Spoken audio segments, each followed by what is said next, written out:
मोदी जी का हर आइडिया वाकई बड़ा होता है और ये आइडिया जो आप मेरे पीछे देख रहे हैं ये भी एक बहुत बड़ा आइडिया उनका था, एक बहुत बड़ा प्रोजेक्ट था। लेकिन इससे बड़ा भी प्रोजेक्ट एक मोदी जी का है, जिसे मोदी जी का ड्रीम प्रोजेक्ट कहते हैं। वो स्टैचू ऑफ यूनिटी नहीं है, स्टैचू ऑफ यूनिटी से भी एक बहुत बड़ा प्रोजेक्ट। और आज मैं आपको उसी प्रोजेक्ट की ओर ले जा रहा हूँ। और वो प्रोजेक्ट यहाँ नर्मदा से तकरीबन आप कह सकते हैं कि 3.5 घंटे 4 घंटे का रास्ता है बाई रोड, और हम सीधे नर्मदा से उसी प्रोजेक्ट पर चलते हैं। यहाँ स्टैचू ऑफ यूनिटी से इसकी दूरी 228 किलोमीटर है। गांधीनगर से ढोलेरा की दूरी 132 किलोमीटर है और अहमदाबाद से इसकी दूरी 109 किलोमीटर है। दरअसल ढोलेरा अहमदाबाद जिले में एक गांव है। 2007 में मोदी जी ने इस गांव और इसके चारों ओर के बंजर इलाके को दुनिया का सबसे बेहतर स्मार्ट सिटी बनाने का संकल्प लिया था। एक ऐसा स्मार्ट सिटी जिसके आगे दुबई, शंघाई, सिंगापुर सब फेल होंगे। सच में ढोलेरा मोदी का सबसे बड़ा ड्रीम प्रोजेक्ट है। जैसे मैंने कहा ना, मेरा स्केल और स्पीड वाला मामला तो रहता ही है हर चीज में।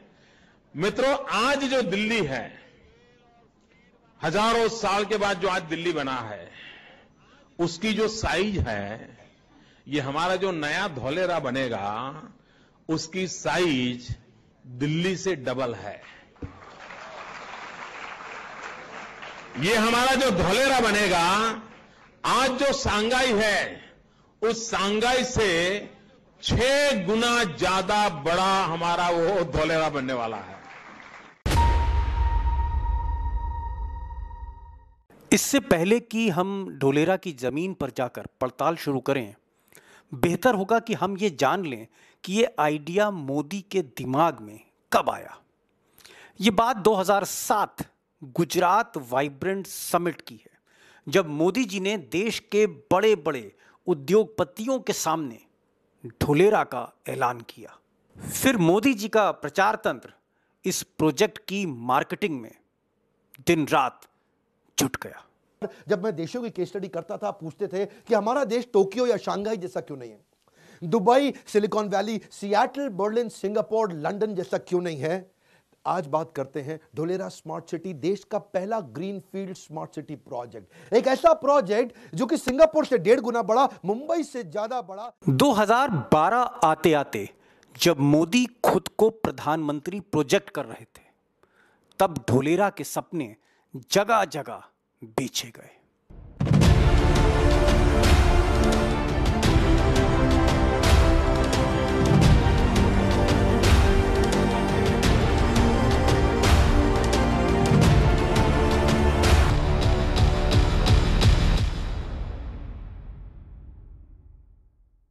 आप सोच रहे होंगे कि बीते 15 वर्षों में ढोलेरा दुबई बन गया होगा, और अगर दुबई नहीं बना तो कम से कम मुंबई तो बन ही गया होगा। तो चलिए आज हम आपको दिखाते हैं मोदी जी का ड्रीम प्रोजेक्ट पिछले 15 वर्षों में कितना दुबई बन गया है। इंतजार की घड़ियां अब वाकई खत्म हुई। हम सीधे चलते हैं दुनिया की नंबर 1 स्मार्ट सिटी ढोलेरा की तरफ। तो दोस्तों, ये है ढोलेरा। चारों तरफ धूल ही धूल, मिट्टी ही मिट्टी।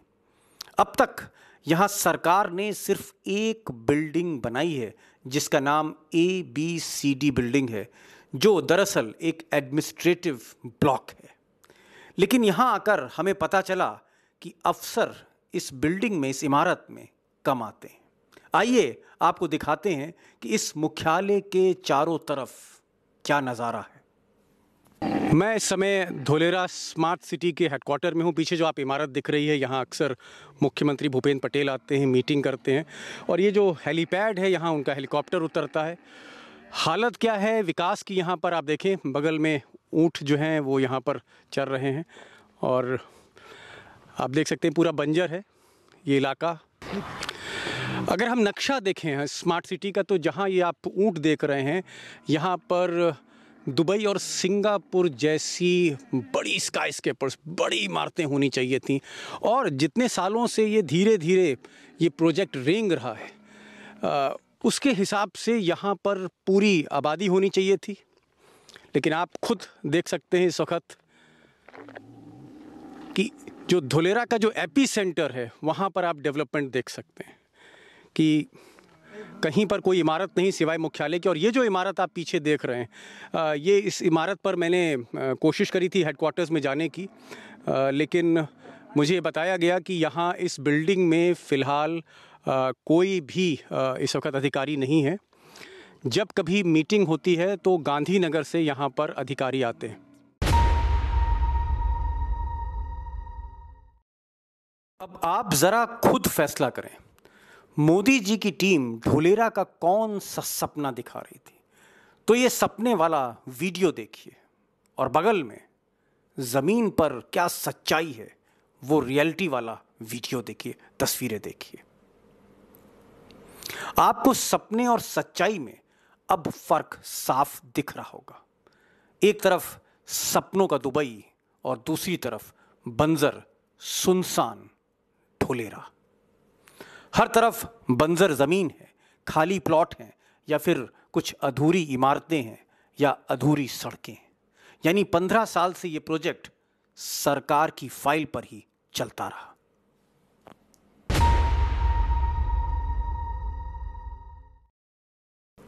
धुलेरा के गांव वाले भी अब इस खेल को बखूबी समझ रहे हैं।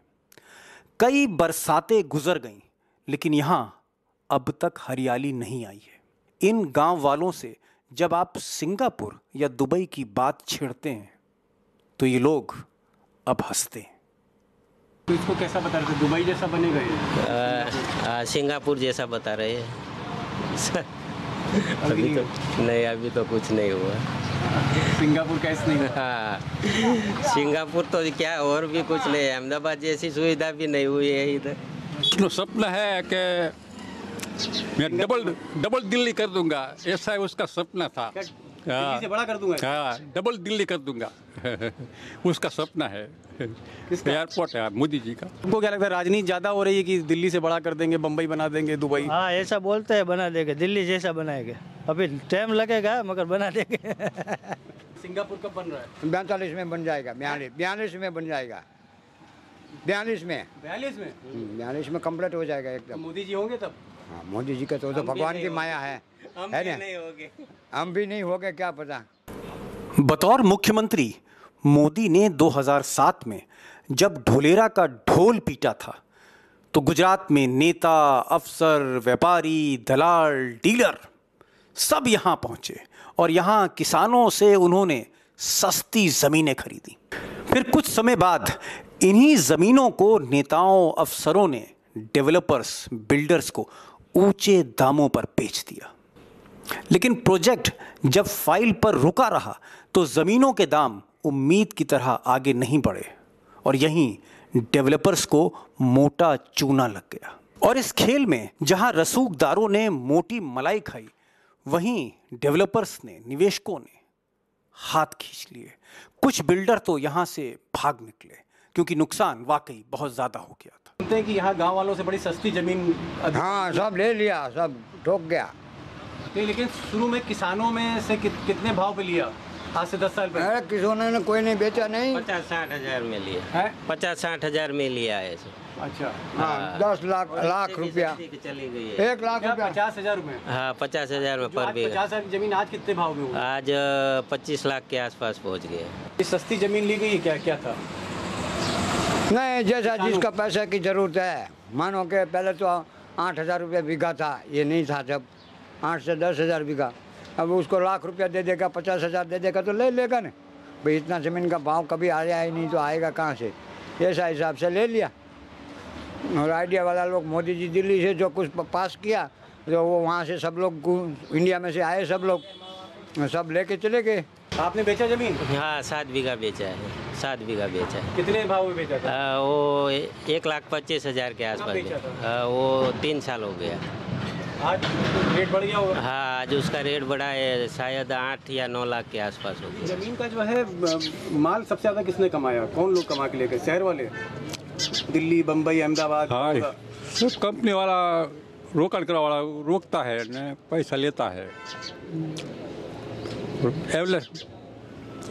एलएसमेंट करता है, ज़मीन का पैसा आए उस पर दूसरे की जगह पर।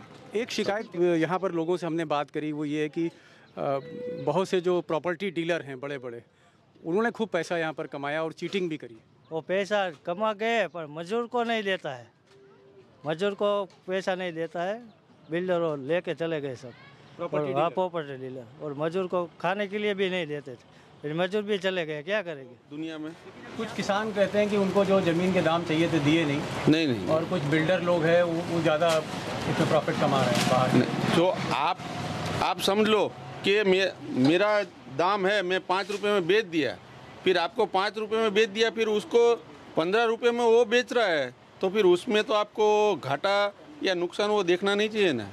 मैंने 5 रुपये में आपको बेच दिया, फिर वो आपकी बात है कि आपको 10 में बेचना है, 15 में बेचना है, वो आपका अलग नज़रिया है ना। आपको लगता है कि कुछ लोगों ने पैसा कमाया, इसी में धंधा बनाया? हाँ, कमाया तो है ना, क्यों नहीं कमाया। जो इन्वेस्ट करेगा वो पैसा कमाएगा। एक्सपर्ट्स का मानना है कि मोदी के सबसे बड़े प्रोजेक्ट में कुछ बुनियादी खामियां थीं। ये प्रोजेक्ट दरअसल फीजिबल नहीं था, प्रैक्टिकल नहीं था। मैं इस समय ढुलेरा स्मार्ट सिटी के बीचों बीच हूँ। थोड़ी दूर पे ABCD का मुख्यालय है जो मैंने आपको दिखाया था, और यहाँ मेरे पीछे ढुलेरा गांव है, और इस गांव में ज़्यादातर एक आप कह सकते हैं मिश्रित आबादी है। उनसे भी मेरी बातचीत हुई है। बहुत से गांव वालों की शिकायत है कि उनको मन माफिक मुआवजा नहीं मिला। लेकिन एक चीज़ और यहाँ पर मैं कहना चाहूँगा कि मोदी जी का ये जो ड्रीम प्रोजेक्ट है, इसको गुजरात सरकार की जो अथॉरिटी है, special investment region authority, SIR, special investment region, उन्होंने बहुत प्रयास किए, बहुत कोशिश करी, चाहे वो मुख्यमंत्री रूपानी हो या भूपेंद्र पटेल हो। मोदी जी के दबाव में काफ़ी कोशिश यहाँ के मुख्यमंत्रियों ने करी, यहाँ के ब्यूरोक्रेट्स ने करी, लेकिन हकीकत ये है कि इन्वेस्टर यहाँ आने को तैयार नहीं। कुछ कॉरपोरेट घराने जो आप कह सकते हैं मोदी या अमित शाह के करीब है, वो ज़रूर यहाँ पर आए मजबूरी में, लेकिन जनरल जो इन्वेस्टर है वो यहाँ आने को तैयार नहीं। एक सबसे बड़ी वजह है कि यहाँ पर जो समंदर है 20-25 किलोमीटर यहाँ से दूर है, लो लाइंग एरिया है, बरसात में पानी आ जाता है, और एक और चीज़ है कि यहाँ का पानी खारा है और उसकी वजह से जो सॉइल है उसमें नमक बहुत है, सलाइन वाटर बहुत है। और मेरी कुछ इंजीनियर से यहाँ पर बात हुई, उनका भी ये कहना है कि जो प्रोजेक्ट है यहाँ पर बहुत फीजिबल नहीं हो सकता। तो ये कुछ दुश्वारियाँ हैं। अब मोदी जी का ये जो ड्रीम प्रोजेक्ट है क्यों फ्लॉप हुआ, क्यों फीजिबल नहीं है, इस पर हमने जानकारों से बात करी। एक कारण उन्होंने बताया वो है सलाइन सॉइल, ये खारी मिट्टी है, निर्माण थोड़ा मुश्किल है, महंगा है।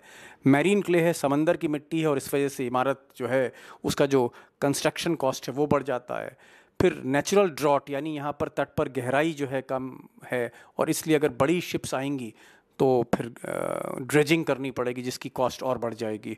बंजर इलाका है, और सबसे बड़ा कारण है हाई कंस्ट्रक्शन कॉस्ट, और यही वजह है कि जो निवेशक इन्वेस्टर हैं वो हाथ खींच रहे हैं, उनका रुझान जो है उम्मीद से काफ़ी कम है।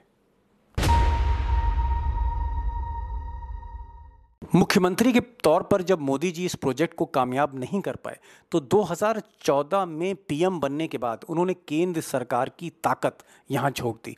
सिविल एविएशन मिनिस्ट्री से कहा गया कि वो एयरपोर्ट बनाएं, गडकरी जी से कहा गया कि मुंबई दिल्ली इंडस्ट्रियल कॉरिडोर से ढोलेरा को जोड़ दें, और फिर लार्सन एंड टोब्रो जो उनकी प्रिय कंपनी है, L&T, टॉरेंट, अडानी, रिलायंस और तमाम ऐसी कंपनियां जो उनके नज़दीक रही हैं, उनसे कहा गया कि आप यहाँ पर इंडस्ट्री लगाइए। सपने देखना बुरी बात नहीं है और बड़े सपने देखना भी बुरी बात नहीं है। मोदी जी ने सपने बड़े देखे और वो चाहते हैं कि ये सिंगापुर बने, वो ये दुबई बने, ये एक ऐसा स्मार्ट सिटी बने कि दुनिया देखे।